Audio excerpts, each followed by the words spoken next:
നമസ്കാരം, ഞാൻ മനു. എല്ലാവർക്കും എൻ്റെ പുതിയൊരു വീഡിയോയിലേക്ക് സ്വാഗതം. അപ്പോൾ ഇത്തവണ 2.8 സെറ്റിലുള്ള ക്രിസ്റ്റ വൈറ്റ് കളർ. കുറേ ആളുകൾ വൈറ്റ് ചോദിക്കാറുണ്ട്. ഇഷ്ടം പോലെ എൻക്വയറിയുള്ളൊരു വാഹനമാണ് വൈറ്റ് കളറിലുള്ള ക്രിസ്റ്റ. അതുകൊണ്ട് തന്നെ ഒരു വൈറ്റ് കിട്ടിയപ്പോൾ അത്യാവശ്യം തരക്കേടില്ലാത്തൊരു വണ്ടിയാണ്. സർവീസ് റെക്കോർഡുണ്ട്, സിംഗിൾ ഓണർഷിപ്പാണ്, റീപ്ലേസ്മെൻറ്റ് കാര്യങ്ങളോ ഒന്നുമില്ല. അപ്പോൾ അതുകൊണ്ട് തന്നെ ഏതായാലും ഇതൊന്ന് വീഡിയോ എടുക്കാൻ അവസരം കിട്ടിയതുകൊണ്ട് തന്നെ നിങ്ങളൊന്ന് പരിചയപ്പെടുത്താമെന്ന് വിചാരിച്ചു. അപ്പോൾ വാഹനത്തിൻ്റെ ലൊക്കേഷൻ വരുന്നത് ഡൽഹിയിലാണ്. ഡൽഹിയിലത്തെ പ്രൈസാണ് പറയാൻ പോകുന്നത്. ലോൺ നമുക്ക് കിട്ടില്ല. ലോൺ കിട്ടണമെന്നുണ്ടെങ്കിൽ കേരളത്തിൽ നമ്പറാക്കി കഴിഞ്ഞതിന് ശേഷം മാത്രമേ ലോൺ ചെയ്യാനുള്ള ഓപ്ഷനുള്ളൂ. വീണ്ടും ഞാൻ വീഡിയോയ്ക്ക് ആദ്യം തന്നെ ഈ ഒരു കാര്യങ്ങൾ പറഞ്ഞു തുടങ്ങിയിരിക്കുകയാണ്. കാരണം കുറേ കോൾസ് ഇപ്പോഴും എനിക്ക് വന്നുകൊണ്ടിരിക്കുന്നുണ്ട്. അപ്പോൾ ഇതിൽ ഈ ഒരു വാഹനത്തിൻ്റെ ഫുൾ ഡീറ്റെയിൽസാണ് ഇന്നത്തെ വീഡിയോയിലൂടെ ഷെയർ ചെയ്യാൻ ഉദ്ദേശിക്കുന്നത്. അപ്പോൾ നല്ല ക്വാളിറ്റിയിലുള്ള ഒരു വാഹനം, സിംഗിൾ ഓണർഷിപ്പ്, അതുപോലെ തന്നെ സർവീസ് ഹിസ്റ്ററി കാര്യങ്ങളൊക്കെ ഉള്ള റീപ്ലേസ്മെൻറ്റ്, ഫ്രണ്ട് ഗ്ലാസ് പോലും ഈ ഒരു വാഹനത്തിന് മാറിയിട്ടില്ല. അപ്പോൾ അങ്ങനെയുള്ള വാഹനം എടുക്കാൻ ആഗ്രഹിക്കുന്നവരുണ്ടെങ്കിൽ തീർച്ചയായിട്ടും കാണാം. അപ്പോൾ വീഡിയോയിലേക്ക് കടക്കുന്നതിന് മുന്നേയായിട്ട് ഞാൻ ഇതിൻ്റെ അലോയിൽ നിന്ന് തുടങ്ങാം. ഇതിൻ്റെ അലോയ് ഇത് കണ്ടു കഴിഞ്ഞാൽ പലരും പറയും GXൽ അലോയ് ആണെന്ന്. പക്ഷേ സെഡിനകത്തും ഈ ഒരു അലോയ് വന്നിട്ടുണ്ട്. കാരണം 2 മോഡൽ അലോയും സെഡിനകത്തും വേരിയൻറ്റിനകത്തും വന്നിട്ടുണ്ട്. കാരണം ഞാൻ സെഡ് ഇതേപോലത്തെ ക്രിസ്റ്റയിന് മുന്നേ ചെയ്ത സമയത്തും ഈ അലോയ് ഉണ്ടായിരുന്ന സമയത്ത് ആളുകൾ പറഞ്ഞിട്ടുണ്ടായിരുന്നു GXൽ അലോയ് മാറ്റിയിട്ടതാണെന്നൊക്കെ. പക്ഷേ ഇത് സെഡിൽ സ്റ്റോക്കായിട്ട് തന്നെ വന്നിട്ടുള്ളതാണ്. 16 ഇഞ്ചിൽ ആണ് ഈ വീല് വന്നിട്ടുള്ളത്. അതുപോലെ തന്നെ ഈ അലോയ് ആണ് ഒറിജിനൽ സെറ്റിൻ്റെ അലോയ് തന്നെയാണ് ഈ ഒരു കാര്യം. ഇത് ആദ്യകാലത്ത് എനിക്കും ഒരു ഡൗട്ട് ഉണ്ടായിരുന്നു. പക്ഷേ അത് പിന്നീട് കൂടുതൽ വണ്ടികൾ കണ്ട സമയത്ത് അതിൻ്റെ ഒരു ക്ലാരിഫിക്കേഷനൊക്കെ ചെയ്ത സമയത്ത് എനിക്കും അത് ഉറപ്പ് വരുത്താനായി സെറ്റിനകത്ത് ഈ 2 ടൈപ്പ് അലോയും വരുന്നുണ്ടെന്ന്. അപ്പം ഈ ഒരു വാഹനത്തിൻ്റെ നമുക്ക് ഫ്രണ്ടിൽ നിന്ന് തന്നെ തുടങ്ങാം. ഞാൻ പറഞ്ഞ പോലെ തന്നെ ഫ്രണ്ട് ഗ്ലാസ് ഒറിജിനലാണ്. 2017 മോഡലാട്ടോ ഈ ഒരു വാഹനം. 17 മോഡൽ സിംഗിൾ ഓണർ, ഗുഡ്ഗാവ് രജിസ്ട്രേഷനിലാണ് വണ്ടി രജിസ്റ്റർ ചെയ്തിട്ടുള്ളത്. ഫ്രണ്ടിലൊക്കെ നോക്കുന്ന സമയത്ത് നമുക്ക് കാര്യമായ പരിക്ക് അങ്ങനത്തെ പ്രശ്നങ്ങളൊന്നുമില്ല. ഫ്രണ്ടിലെ ബമ്പർ മാത്രം ഒന്ന് റീപെയിൻറ്റ് കമ്പനി തന്നെ ചെയ്തിട്ടുണ്ട്. ഇതിൻ്റെ ഹിസ്റ്ററി ഞാൻ ഓൾറെഡി എടുപ്പിച്ചിട്ടുണ്ടായിരുന്നു. 1,32,000 നിലവിൽ ഓടിയിട്ടുള്ളത്. 1,27,000 ലാസ്റ്റ് കമ്പനി സർവീസ്. അതായത് അതുവരെ throughout Toyota company service റെക്കോർഡുള്ള വാഹനമാണ്. ഫ്രണ്ട് ഗ്ലാസ് ഒറിജിനലാണ്. ഈ ഗ്ലാസും ഒറിജിനലാണ്. ഗ്ലാസ് ഒറിജിനലാണ്. ഗ്ലാസ് ഒറിജിനലാണ്. ഗ്ലാസ് ഒറിജിനലാണ്.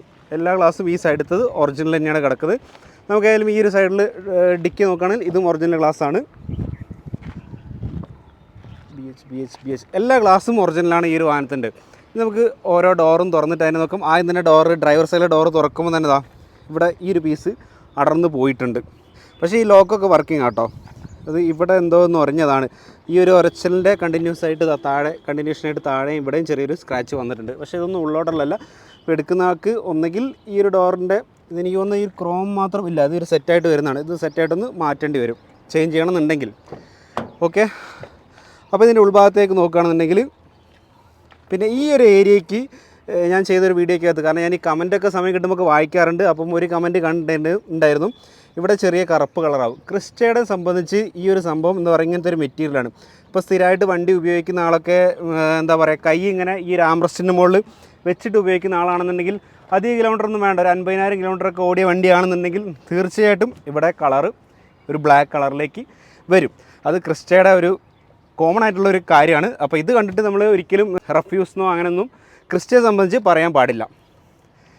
പിന്നെ ഇതിൻ്റെ ഉൾഭാഗത്തേക്ക് നോക്കുകയാണെന്നുണ്ടെങ്കിൽ സ്വിച്ചിനൊന്നും തേയ്മാനങ്ങളൊന്നുമില്ല. ഓട്ടോമാറ്റിക്കാണ്, സെറ്റ് ഓട്ടോമാറ്റിക്കാണ്. അത് ടോപ്പ് എൻഡ് മോഡൽ വാഹനമാണ്. സീറ്റിൽ എയർ ബാഗ് വരും, അതുപോലെ തന്നെ ലെതർ സീറ്റ് ഉണ്ടാവും, ഇലക്ട്രിക്കലി അഡ്ജസ്റ്റ് ചെയ്യാൻ പറ്റുന്ന സീറ്റ് ഉണ്ടാവും. ഇതാണ് അതിൻ്റെ കീ. സ്പെയർ കീ ഒക്കെ അവൈലബിൾ ആണ്. കിലോമീറ്റർ ഓടിയിട്ടുള്ളത് ജസ്റ്റ് മിനിറ്റ് ഇപ്പോൾ വരിക, 1,32,000 കിലോമീറ്ററാണ് ഓടിയിട്ടുള്ളത്. പിന്നെ സ്റ്റീരിയോ, കമ്പനി സ്റ്റീരിയോ ഒക്കെ വരുന്നുണ്ട്. പിന്നെ സെറ്റിനകത്ത് എന്താണ്, റൂഫിനകത്തുള്ള ചെറിയ ചെറിയ ആ ഒരു ഡിസൈൻ വ്യത്യാസങ്ങൾ, ആ ഒരു സംഭവങ്ങളൊക്കെ. എന്തായാലും ഇൻറ്റീരിയർ ഡാഷ്ബോർഡൊക്കെ നോക്കുന്ന സമയത്ത് കുഴപ്പമില്ല, അത്യാവശ്യം നല്ലൊരു വൃത്തിയുണ്ട്. പിന്നെ എല്ലാ ക്രിസ്റ്റയ്ക്കും കാണുന്ന പോലെ തന്നെ ഈ ഒരു ക്രിസ്റ്റയ്ക്കും ഇവിടെ ചെറിയൊരു പൊട്ടൽ വന്നിട്ടുണ്ട്. അത് എന്തുകൊണ്ടാണെന്ന് വെച്ചാൽ ഇത് ചെറിയൊരു പീസാണ്. ഇപ്പോൾ ഇൻ കേസ് എന്തെങ്കിലും ഇവിടെ ഒരു എന്തെങ്കിലും ഇളക്കം സംഭവിച്ചു കഴിഞ്ഞാൽ ഈ സംഭവം ഇവിടെ അങ്ങ് പൊട്ടിപ്പോവും. ഒരുവിധം ക്രിസ്റ്റയ്ക്കകത്തൊക്കെ ഞാൻ കണ്ടിട്ടുണ്ട്. അത് അത്രയും ഒരു പെർഫെക്റ്റ് ആയിട്ടുള്ള 1-2 ക്രിസ്റ്റകൾ മാത്രമേ ഞാൻ ഇവിടെ ഡൽഹി മാർക്കറ്റിൽ കണ്ടിട്ടുള്ളൂ. പുറകിലെ സീറ്റ് നോക്കുകയാണെങ്കിൽ ഡോറൊക്കെ ഒറിജിനലാട്ടോ. അതിനകത്തൊന്നും യാതൊരു റീപ്ലേസ്മെൻ്റ് ഒന്നുമില്ല. 7 സീറ്ററിലാണ്. ഈ ഒരു മിഡിൽ സീറ്റ് ക്യാപ്റ്റൻ സീറ്റാണ് വന്നിട്ടുള്ളത്. ട്രേ വരുന്നുണ്ട്. റൂഫൊക്കെ നല്ല വൃത്തിയുണ്ട്.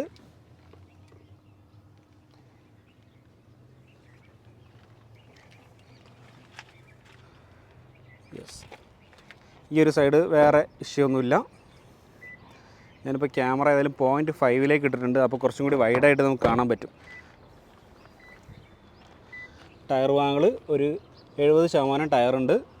ഈ ഒരു സൈഡത്തെ ഫ്രണ്ടത്തെ ഈ ഒരു ടയറും നമുക്ക് ഏകദേശം ഒരു 70% ടയർ പറയാം കേട്ടോ. അപ്പോൾ ടയറൊക്കെ അത്യാവശ്യം ത്രെഡ് കാര്യങ്ങളൊക്കെ ഉണ്ട്. പുറകിൽ ബമ്പറിൽ ഇവിടെ ഒരു സ്ക്രാച്ച് ഉണ്ട്.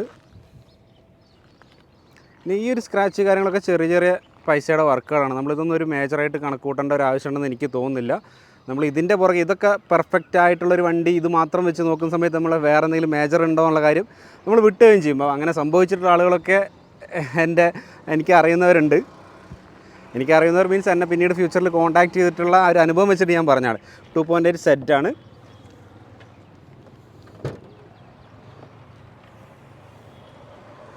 സീറ്റ് മടക്കിയിട്ടിരിക്കുകയാണ്. ഏതായാലും ഇതിൻ്റെ ഉൾഭാഗമൊക്കെ നല്ല വൃത്തിയുണ്ട്. നിങ്ങൾ ഈ വീഡിയോയിൽ കാണുന്ന പോലെ നല്ലൊരു ക്വാളിറ്റി തന്നെ മെയിൻറ്റെയിൻ ചെയ്തിട്ടുള്ളൊരു വണ്ടിയാണ്. ഇവിടെ ഒന്നും വേറെ ആക്സിഡൻ്റ് ഒന്നുമില്ല. പഞ്ചിങ് മാർക്കൊക്കെ അതുപോലെ തന്നെ ഉണ്ട്.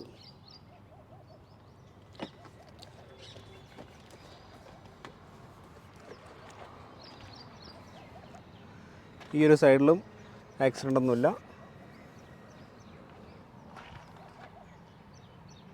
പഞ്ചിങ് മാർക്കെല്ലാം അതുപോലെ തന്നെ ഉണ്ട്.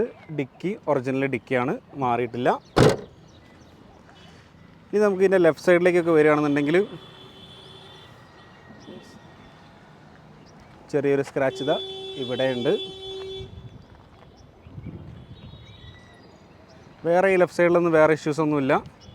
ടയർ നമുക്കൊരു 70% മുകളിൽ ടയർ പറയാം കേട്ടോ. ഒറിജിനൽ ഡോറാണ്.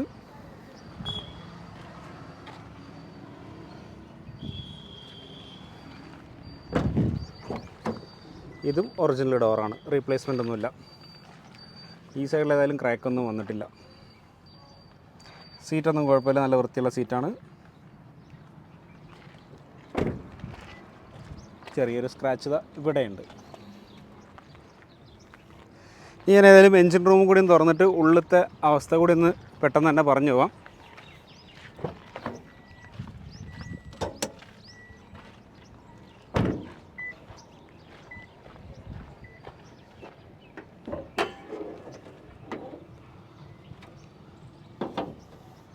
ബോണറ്റ് ഒറിജിനൽ ബോണറ്റാണ്, റീപ്ലേസ്മെൻ്റ് ഒന്നുമില്ല. ഇതിൻ്റെ ഉൾഭാഗത്തും എൻജിൻ റൂമിലും വേറെ ഒരു ആക്സിഡൻറ്റ് ഒന്നുമില്ല കേട്ടോ. എല്ലാ പീസും ഒരു സ്റ്റോക്കായിട്ട് വന്ന പോലെ തന്നെ വേറെ ഡെൻറ്റ് എടുത്തതോ അല്ലെങ്കിൽ റീവർക്ക് എടുത്തതോ ആയിട്ടുള്ള ഒരു ലക്ഷണവും കാണുന്നില്ല.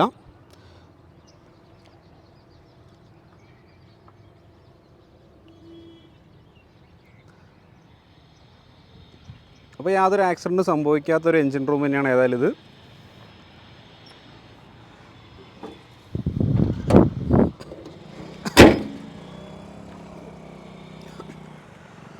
അപ്പോൾ ഇത്രയൊക്കെയാണ് ഈ ഒരു വാഹനത്തിനെ പറ്റിയിട്ട് ഉള്ള കാര്യങ്ങൾ. 2017 മോഡൽ സിംഗിൾ ഓണർ, 1,32,000 കിലോമീറ്ററാണ് ഓടിയിട്ടുള്ളത്. അതുപോലെ തന്നെ 1,27,000 വരെ കമ്പനി സർവീസ് ഉണ്ട്. മേജറായിട്ടുള്ള യാതൊരു വിധത്തിലുള്ള ആക്സിഡൻറ്റും ഇല്ല. എല്ലാ ഗ്ലാസും എല്ലാ ഡോറും ഒറിജിനലാണ്. അതുപോലെ തന്നെ ഫുള്ള് കമ്പനി സർവീസുമാണ്. സിംഗിൾ ഓണർഷിപ്പ് കിടക്കുന്ന വാഹനമാണ്. അപ്പോൾ ഈ ഒരു വാഹനത്തിൻ്റെ വില എന്ന് പറയുന്നത് 14,20,000 രൂപയാണ്. 14,20,000 ഈ ഒരു വാഹനത്തിൻ്റെ പ്രൈസ് വന്നിട്ടുള്ളത്. ഫിക്സഡ് റേറ്റാണ്, നെഗോസിയേഷൻസ് കാര്യങ്ങളൊന്നും ഉണ്ടാവില്ല. അപ്പോൾ ഈ ഒരു റേറ്റ് എന്ന് പറയുന്നത് ഡൽഹിയിലത്തെ പ്രൈസാണ്. നമുക്ക് ഇവിടുന്ന് വാങ്ങിക്കാൻ വരുന്ന റേറ്റാണ് മെൻഷൻ ചെയ്തിട്ടുള്ളത്. നാട്ടിലെത്തിക്കുന്ന റേറ്റ് കാര്യങ്ങളൊന്നുമില്ല. നാട്ടിലെത്തിക്കണമെന്നുണ്ടെങ്കിൽ ട്രാൻസ്പോർട്ടേഷൻ ബാംഗ്ലൂരേക്ക് 20,000, അങ്കമാലി ആവുന്ന സമയത്ത് 30,000 രൂപേൻ്റെ അടുത്ത് ചിലവ് നമുക്ക് വരുന്നതാണ്. പിന്നെ ഒരുവിധം കാര്യങ്ങളൊക്കെ ഞാൻ പറഞ്ഞിട്ടുണ്ട്. NOC ഒക്കെ എന്ന് പറഞ്ഞാൽ HR26 ആണ്, ഗുഡ്ഗാവാണ്. അധികം ഡിലേ ഒന്നുമില്ല. നമുക്കൊരു 15 to 20 ഡേയ്സിനുള്ളിൽ തന്നെ NOC കാര്യങ്ങളൊക്കെ നമുക്ക് ശരിയായി കിട്ടുന്നതാണ്. ഈ വാഹനത്തിന് നാട്ടിലെ ടാക്സ് നമുക്ക് ഏകദേശം ഒരു 2,50,000, ഒരു 2,60,000 ആ ഒരു റേഞ്ചിൽ നമുക്ക് എന്തായാലും ടാക്സ് അടയ്ക്കാനുണ്ടാവും. പക്ഷേ സെറ്റ് ഓട്ടോമാറ്റിക്കിന് നാട്ടിലും അത്യാവശ്യം ഒരു ഡിമാൻഡുണ്ട്. അതുപോലെ തന്നെ അത്യാവശ്യം ഒരു വിലയും കൂടുതലുണ്ട്. അപ്പോൾ ആ ഒരു റേഞ്ചിൽ തന്നെയാണ് നമുക്ക് ഇവിടുന്ന് വണ്ടി കിട്ടുക. കൂടാതെ വൈറ്റ് കളറിന് ഒരു എൻക്വയറി ഓൾറെഡി മലയാളീസും തമിഴന്മാരും കന്നഡക്കാരും ഒക്കെ ഇവിടെ ആക്കി വെച്ചിട്ടുണ്ട്. അപ്പോൾ അതുകൊണ്ട് തന്നെ അത്രയും റേറ്റ് നമുക്ക് ഏതായാലും ഈ ഒരു വൈറ്റ് കളറിന് നമ്മൾ കൊടുക്കേണ്ടതായിട്ട് വരും. അപ്പോൾ കഴിഞ്ഞ ദിവസം ഞാനൊരു ഗ്രേ കളർ വണ്ടി കാണിച്ചിട്ടുണ്ടായിരുന്നു. അപ്പോൾ അതൊക്കെ പ്രൈസ് വെച്ച് നോക്കുന്ന സമയത്ത് എത്ര കുറവായിരുന്നു. പക്ഷേ ഇത് വൈറ്റ് കളറുമാണ്, സർവീസ് ഹിസ്റ്ററി ഉണ്ട്, റീപ്ലേസ്മെൻറ്റ് ഇല്ല, സിംഗിൾ ഓണർഷിപ്പാണ്. അപ്പോൾ അതുകൊണ്ടാണ് ഈ ഒരു പ്രൈസും വരുന്നത്. അപ്പോൾ താല്പര്യമുള്ളവർക്ക് കോൺടാക്ട് ചെയ്യാൻ നമ്പർ അയാൾ ഡിസ്പ്ലേയിൽ കാണിക്കുന്നുണ്ട്. എൻ്റെ വാട്സപ്പ് യൂസ്ഡ് കാർ ഗ്രൂപ്പിൽ ജോയിൻ ചെയ്യാൻ താല്പര്യമുള്ളവർക്കും ആ ഒരു വാട്സപ്പ് നമ്പറിനകത്തേക്ക് എന്തെങ്കിലും ഒരു മെസ്സേജ് അയച്ചു കഴിഞ്ഞാൽ ആ ഗ്രൂപ്പിന് ലിങ്ക് ഓട്ടോമാറ്റിക്കലി വരും. അതിൽ കയറി നിങ്ങൾക്ക് ജോയിൻ ചെയ്യാവുന്നതാണ്. അപ്പോൾ വീഡിയോ എടുക്കാൻ പറ്റാത്ത വണ്ടികളൊക്കെ ഞാൻ ഗ്രൂപ്പിനകത്ത് ഇടാറുണ്ട്. ഓക്കെ, അപ്പം ഇനി ഈ വാഹനത്തിനെ പറ്റിയിട്ട് കൂടുതലായിട്ടൊന്നും പറയാനില്ലെന്ന് തോന്നുന്നു. അപ്പോൾ വീഡിയോ ഇഷ്ടമായിട്ടുണ്ടെങ്കിൽ ലൈക്ക് ചെയ്യുക, ഷെയർ ചെയ്യുക, സബ്സ്ക്രൈബ് ചെയ്യാത്തതാണെങ്കിൽ സബ്സ്ക്രൈബ് ചെയ്യുക. നമുക്ക് ഏതെങ്കിലും പുതിയൊരു വീഡിയോയുമായിട്ട് ഉടൻ തന്നെ കാണാം. അതുവരെ ഇറ്റ്സ് മീ മനു. ബൈ.